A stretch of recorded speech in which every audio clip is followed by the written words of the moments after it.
When Anthony Scaramucci called the New Yorker's Ryan Lizza with that bleeping rant, he demanded to know who had leaked him a certain story. Scaramucci said, and I'm cleaning this up here, Priebus is a blanking paranoid schizophrenic who'll be asked to resign soon. He said he wanted to effing kill all the lawyers, and that senior strategist Steve Bannon was blanking his own blank, pleasuring himself in an anatomically difficult way.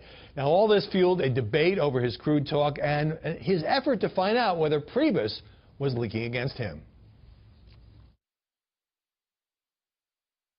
I've never had someone at that level, the communications director for the White House, sort of unsolicited, call up and start in, one, on demanding to know, who my sources are. It's just not done. Nobody would do that. Katie, having all the X-rated language out there from that phone call doesn't look good. Some people find it offensive, but it had the effect of bringing about 1,000 times more attention to Scaramucci's attacks on not just Ryan Priebus and Steve Bannon, but the leakers in the White House.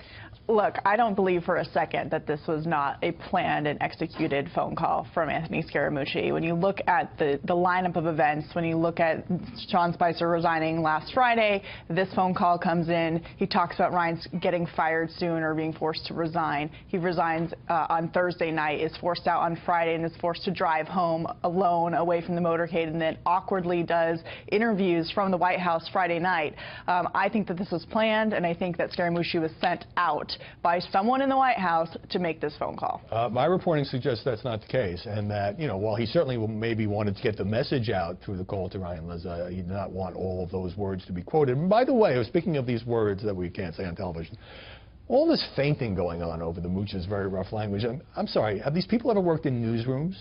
Right. We're not a bunch of, school children here or anything like that. I mean, we're grown-ups and we can take it. But, I mean, I will say, though, and maybe cursing among colleagues, but I've never had someone, I mean, I guess I've been a journalist for 16, 17 years. I've never had someone call up and curse at me on the phone like that. Maybe once or twice.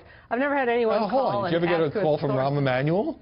Guy who would send dead fish to his opponents? I did not. I mean, I very, very rarely, if ever, have had someone, and especially a spokesperson, a communications person, maybe a lawyer for someone or an M&A banker or some, but never someone who's in the role as a spokesperson for an organization curse at me on the phone. Did you ever do it? The press went way over the top on this. I mean, in fact, the following on all the salacious, and salty language, missed some really important things in that interview that didn't get very much attention. The fact that he was talking about digital fingerprints, having digital fingerprints on people in the White House. That he's investigating who may be among the leakers. Right, and that he had contacted the FBI to have them go after the petty, these petty leaks, not the national security leaks that are going on. Right. So, I mean, what I mean is the press didn't follow up on those very much. You didn't hear very much about that. I think they would have been more important to investigate that or to ask those questions than to get all tangled up in the language. Now, some of this deals with tone. So, for example, Ryan Lizza said that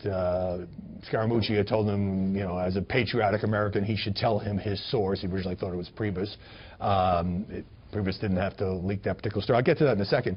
But I'm told it was a joke. Well, it's so unpatriotic of you not to tell me. What this was about was a single tweet by the New Yorker's Ryan Lizza about a White House dinner that Scaramucci attended with the president, with Sean Hannity, with Kimberly Guilfoyle, with former Fox News co-president Bill Shine, and obviously Scaramucci didn't want that to become public. So all of this suggests that you got to you got to not drop any F-bombs when you talk to the press. I mean, didn't the overall message get muddled here by all this? Well, I mean, I think Joe pointed out some very good points. I mean, I would encourage everyone to talk in respectful language to each other because we all are professionals trying to do a job, and I don't think it's ever respectful to use that type of language to people. That's me personally.